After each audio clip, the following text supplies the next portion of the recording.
વૃક્ષો ફળ આવવાથી નીચા નમી જાય છે. નવું જળ ભરાવાથી વાદળ પણ બહારથી ઝૂકી જાય છે. સમૃદ્ધિ વધવાથી સત્પુરુષો પણ વિનમ્ર બને છે. પરોપકારી પુરુષોનો તો આ સ્વભાવ હોય છે, એટલે નમવું એ કોઈ ગુનો નથી. ભગવદ્ ગીતા અધ્યાય 6 શ્લોક 30.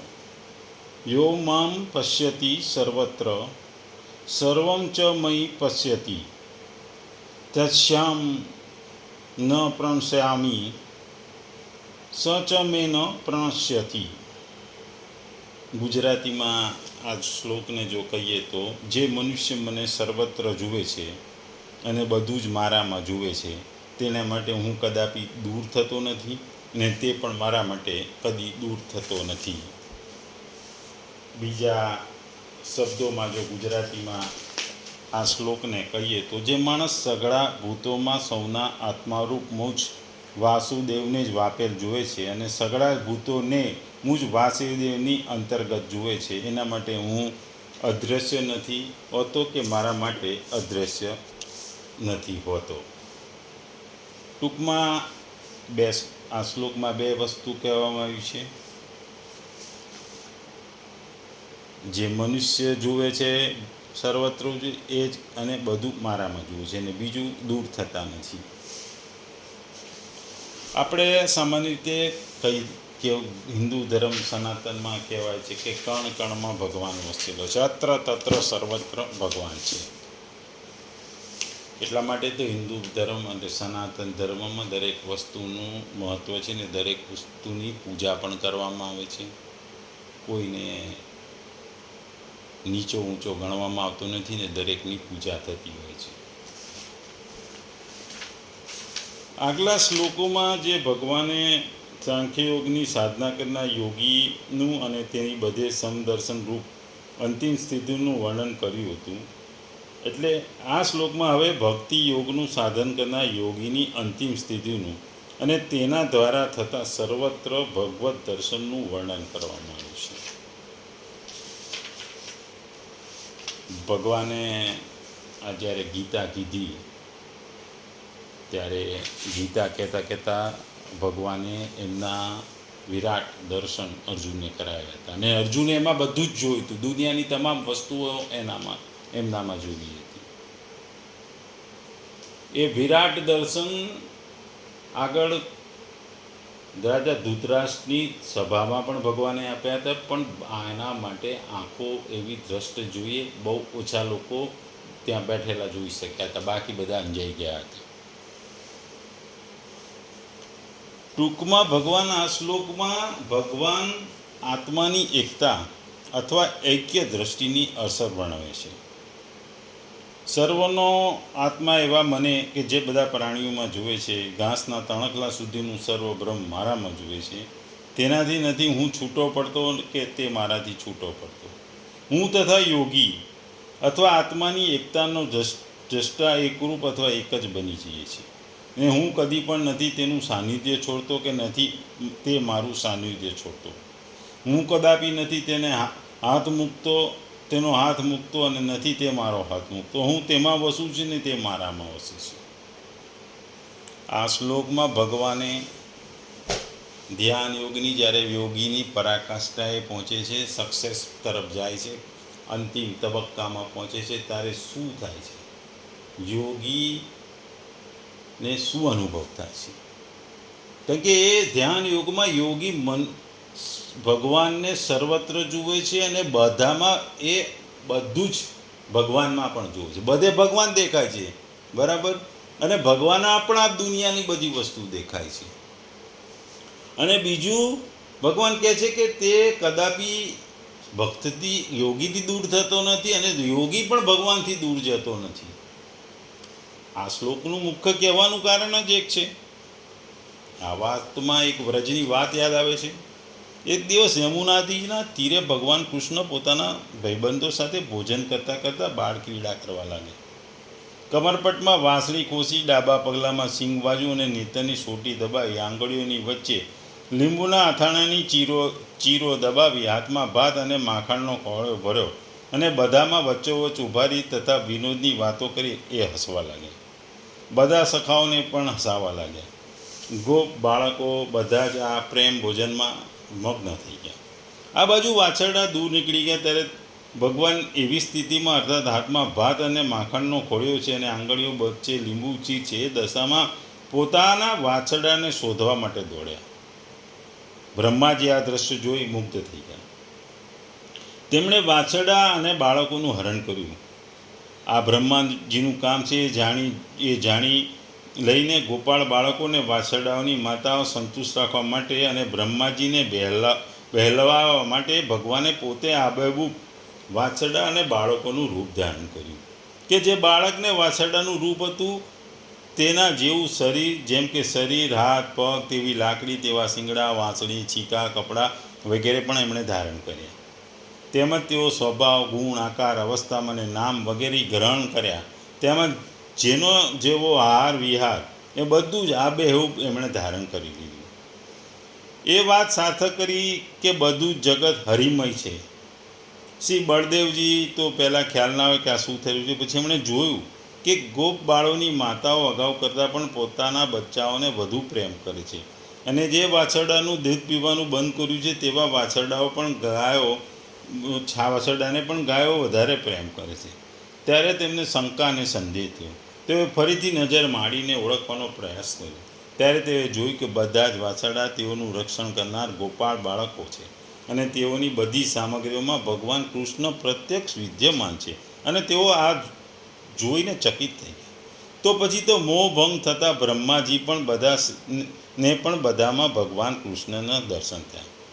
ત્યારે બ્રહ્માજીએ ભગવાન કૃષ્ણની ક્ષમા યાચના કરી અને સ્તુતિ કરી હતી. ટૂંકમાં પૂર્વ શ્લોકમાં આત્મજ્ઞાનની વાત કરી ભગવાન અહીં પરમ તત્વની વાત કરે છે. ધ્યાન યોગના કોઈપણ સાધનમાં જ્ઞાનના સંસ્કાર રહેવાથી વિવેકની પ્રધાનતા રહે છે અને કોઈ સાધકમાં ભક્તિના સંસ્કાર રહેવાથી શ્રદ્ધાની, વિશ્વાસની પ્રધાનતા રહે છે. તેથી જ્ઞાનનો સંસ્કારવાળો ધ્યાનયોગી વિવેકપૂર્વક આત્માનો અનુભવ કરે છે અને ભક્તિ સંસ્કારવાળો ધ્યાનયોગી શ્રદ્ધા અને વિશ્વાસપૂર્વક પરમાત્માનો અનુભવ કરે છે. જે ભક્ત બધા સ્થળ, કાળ, વસ્તુ, વ્યક્તિ, પશુ, પક્ષી, દેવતા તથા રક્ષ, રાક્ષસ, પદાર્થ, ઘટના વગેરેમાં મને દેખે છે જેવી રીતે આપણે વાત કરી બ્રહ્માજી જ્યારે વાછરડાને ચોરી ગયા હતા એ વાતમાં પણ ભગવાન દેખાય છે.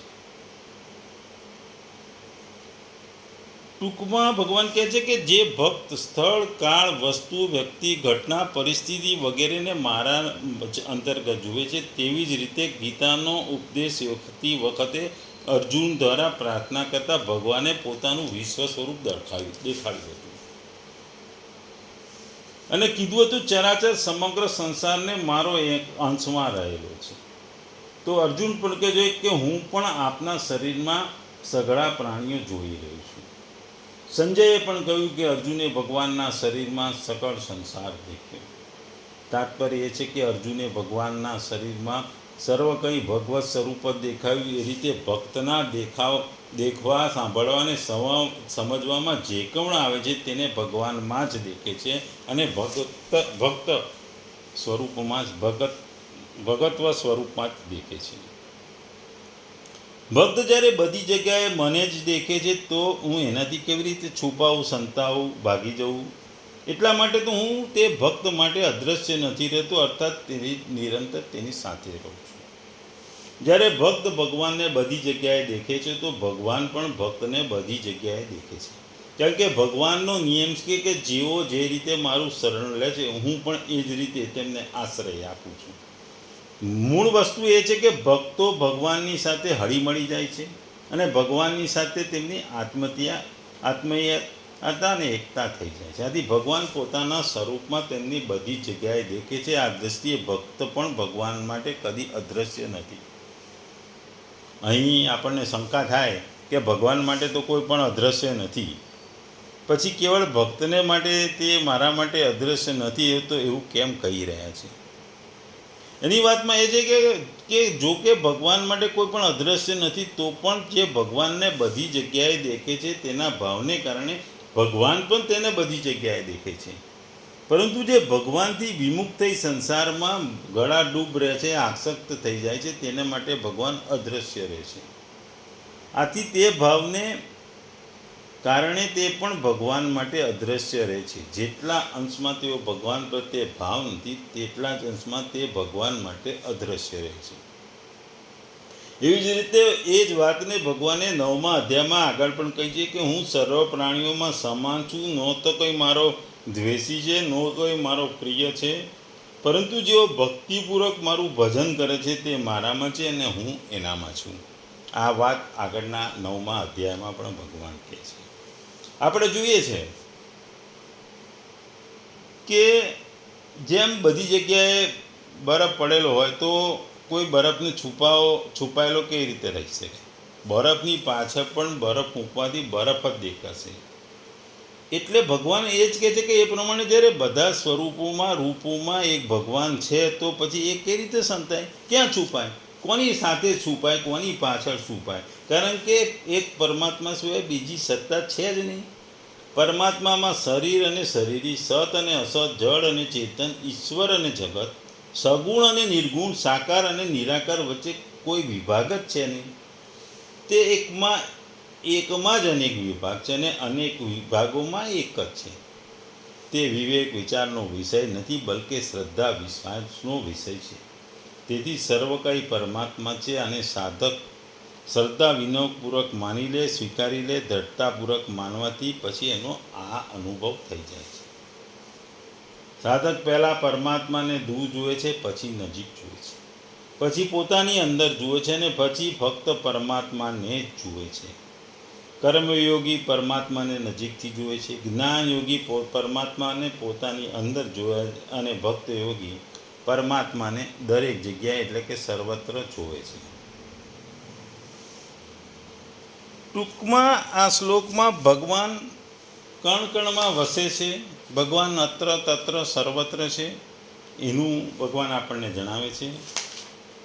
આગળ આપણે જે વાર્તા કે વાત આપણે ભગવાને જે વાછરડાની અને બ્રહ્માજીની કીધી, એવી ઘણી વાર્તાઓ ભગવાને ઘણી લીલાઓમાં, બાળ લીલાઓમાં પણ આવું દર્શન આપ્યા છે અને ભગવાનનું દર્શન બધાને બધી જગ્યાએ થાય છે. આવી જ વાત એક ભગવાન રામની છે કે કાક ભૂસુંડીજી ભગવાન શ્રી રામની બાળ લીલાઓનો આનંદ માણી રહ્યા હતા. એક દિવસ બાળ સ્વરૂપ રામજીને ઘૂંટણ અને હાથોને જોડે કાગજીને પકડવા દોડ્યા. તેઓ ઉડવા લાગ્યા. ભગવાને તેમને પકડવા માટે પોતાની ભુજા લાવી કરી. કાગ ભૂસુંડીજી ઉડતા ગયા. ભગવાને તેમને પકડવા હાથ લંબાવ્યા. કાગ ભૂસુંડજી ઉડતા ઉડતા બ્રહ્મલોક પહોંચી ગયા. ત્યાં પણ તેમણે રામજીની ભુજા પોતાની પાછળ જોઈ. તેમની અને શ્રીરામજીની ભુજા વચ્ચે થોડું જ અંતર રહ્યું હતું. જ્યાં સુધી એમની ગતિ હતી તેઓ ગયા, પણ પાછળ રામજીને ભુજા આવતી જોઈ ત્યારે તેઓ વ્યાકુળ થઈ આંખો મીચી દીધી. જ્યારે આંખો ખોલી તો જેઓ જુએ છે કે પોતે અવધપુરીમાં બેઠા છે અને એટલે એમને જોઈને ભગવાન રામજી હસ્યા. એમના હસતાની સાથે કાક ભૂસુંડજી શ્રીરામજીના મુખમાં પ્રવેશી ગયા અને પછી એમને ભગવાનની અલૌકિક વાતનો, શક્તિનો દર્શન થાય. એના માટે એમણે એક કવિતા પણ શબ્દોમાં વર્ણવી છે. અહીં આપણા માટે બહુ શક્ય નથી. ટૂંકમાં ભગવાન કહે છે કે જે પ્રમાણે એક ચતુર બહુરૂપી વિવિધ પ્રકારના વેશ ધારણ કરીને આવે છે, જે આ બહુરૂપીને ઓળખે છે તથા તેની બોલચાલ વગેરેથી પરિચિત છે, તે આ બહુરૂપીને તેણે ધારણ કરેલા બધા રૂપોમાં ઓળખી લે છે. તે જ પ્રમાણે સમસ્ત જગતમાં કેટલા પણ રૂપો છે તે બધા ભગવાનના વેશ છે. આપણે તેઓને ઓળખતા નથી, તેથી જ તે રૂપોને ભગવાનથી ભિન્ન સમજી તેમનાથી ડરીએ છીએ અને એની પાછળ આપણે સંકોચ અનુભવીએ છીએ. તેમજ તેઓની સેવા કરવા પણ ઈચ્છતા નથી. પરંતુ જે લોકો જગતના બધા જ પ્રાણીઓ સ્થિત તેઓને ઓળખી લે છે, તેઓ વેશભેદને કારણે ભલે બહારથી વ્યવહાર ભેદ રાખતા પણ હૃદયથી તેઓ તેમની પૂજા કરે છે. આપણા પિતા અથવા આપણા પ્રિયતમ સ્વજન કોઈ પણ રૂપમાં આવે તો આપણે એમને ઓળખી લઈએ છીએ. એટલે ભગવાન એ જ વાત અહીં આગળ કરે છે. ભગવાન કહે છે કે જે પ્રમાણે સમગ્ર જગતમાં ભગવાનને અને ભગવાનમાં સંપૂર્ણ જગતને જુએ છે, તેની દૃષ્ટિમાં ભગવાન ક્યારેય અદૃશ્ય થતા નથી, દૂર થતા નથી. અહીં અભિપ્રાય એવો છે કે સૌંદર્ય, માધુર્ય, ઐશ્વર્ય ને ઔદાર્ય વગેરે અનંત સાગર, રસમય ને આનંદભય ભગવાનના દેવ દુર્લભ સચ્ચિદાનંદ સ્વરૂપના સાક્ષાત દર્શન થઈ ગયા પછી ભક્ત અને ભગવાનને સંયોગ હંમેશા માટે અવિચ્છનીય થઈ જાય છે. જેમ વાદળમાં આકાશ ને આકાશમાં વાદળ છે, તેવી જ રીતે બધા જ ભૂત પ્રાણીઓમાં ભગવાન છે અને ભગવાન બધા જ ભૂત પ્રાણીઓ છે. આ પ્રમાણેનો અનુભવ કરો એ ઉપર જણાવ્યા પ્રમાણે ભગવાનમાં સર્વભૂતોને અને ભગવાનને સર્વભૂતોમાં જોવાનું કહેવામાં આવ્યું છે. બધી દૃષ્ટિએ આ રીતે જોઈ શકાય છે, કારણ કે જેમાં વાદળોમાં આકાશ તેમજ ભગવાન વાસુદેવ છે, આ સમસ્ત ચરાચર અથવા જળ ચેતન સંસારના મહાકારણ રૂપ છે. તેઓ બધામાં વ્યાપ છે અને બધામાં એક માત્ર આધાર છે. ભગવાન કહે છે કે હું સૌને ઉત્પન્ન કરનારો છું અને મારી સત્તા જ સર્વે પ્રવર્તી રહે છે. આમ જે રીતે આકાશમાં વાદળો બધા જ અંશોમાં સર્વથા પરિપૂર્ણ છે, વ્યાપ્ત છે, તેવી જ રીતે પરમેશ્વર પણ સમસ્ત ચરાચર સંસારમાં વ્યાપ્ત છે અને જોવા મળે છે. અવ્યક્ત મૂર્તિ પરમાત્મા જ હું છું અને મારાથી જ આ સમગ્ર જગત વ્યાપ છે. અને જેવી રીતે વાદળોનો આધાર આકાશ છે, આકાશ વગર વાદળ રહે નહીં. માત્ર વાદળો જ નહીં પણ વાયુ, તેજ, જળ વગેરે પણ ભૂત આકાશના આશ્રય વગર રહી શકતું નથી.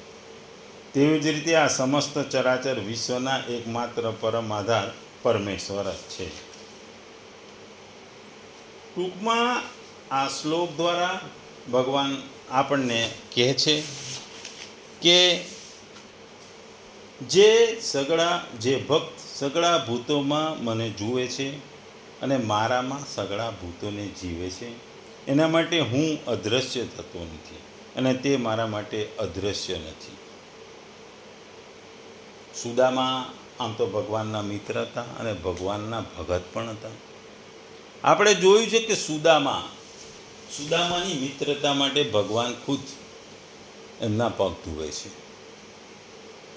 સુદામા જે વેશમાં આવ્યા હતા એ જ વેશમાં મહેલમાંથી પાછા જાય છે. ભગવાને એમને મદદ કરી, કારણ કે ભગવાનના એ ભક્ત હતા. એમને પણ ભગવાન બધે દેખાતા હતા. મીરાબાઈ છે, નરસિંહ મહેતા છે, આ બધા ભગવાનના એવા ભક્તો હતા. એમને ભગવાન દરેકમાં દેખાતો હતો અને ભગવાન પ્રત્યે એમની આસ્થા હતી અને ભગવાન પણ એમને બધે દેખાતો હતો. એટલે એમના ભક્ત માટે પણ ભગવાન અવેલેબલ હતા, બધે જ અવેલેબલ હતા. ભગવાનને પણ એમનો ભક્ત દરેક જગ્યાએ દેખાતો હતો. આપણે હિરણ્યકશ્યપ છે કે જે બધી વાર્તાઓ વાંચી, ધ્રુવનો તારો છે કે ધ્રુવની વાર્તા વાંચી, એ બધામાં આપણે જોયું કે ભગવાને ભક્તની મદદ કરી છે. ભક્તે જ્યારે એમને પુકાર્યો છે ત્યારે ભગવાને એમને મદદ કરી છે, કારણ કે ભગવાન એમના માટે છે અને એ મનુષ્ય એટલે કે માનવી પણ ભગવાન માટે જ છે અને ભગવાન માટે પણ માનવી છે ને માનવી માટે પણ ભગવાન છે. ટૂંકમાં સંસારમાં દરેક કણ કણમાં ઈશ્વર વસેલો છે અને એ ઈશ્વર દરેક કણમાં વસેલો છે.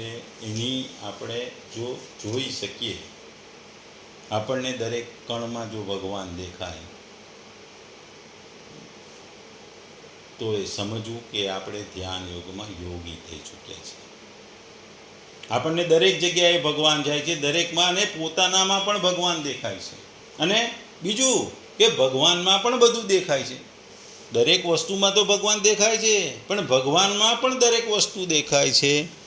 અને ભગવાન આવા ભક્તને કદી દૂર ભાગતા નથી. ભગવાન આવા ભક્તોથી દૂર જતા